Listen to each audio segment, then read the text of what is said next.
Zergatik ez dira egin horrelako seriak? Osea, guk egin ahal izan genuen, duela 5 urte egin genuen hau, eta ez da berriro ere egin, ez?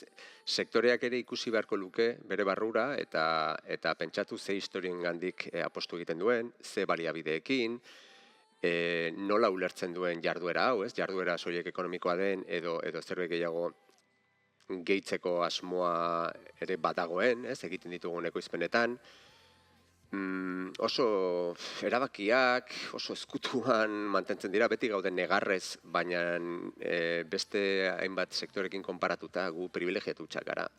Mugitzen den dirua eta dauden.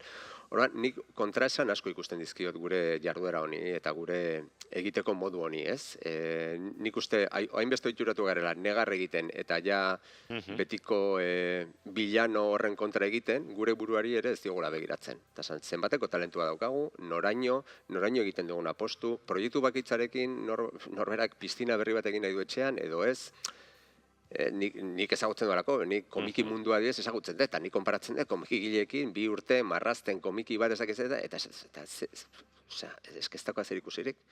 Eta lanaren lana bera da, eta ofizio bat da. Orduan, bueno, nik uste hori, guretzat, edo gure sektorean, errazkeritan oso trebeak garela, horrelako gauzak aztertzerak orduan.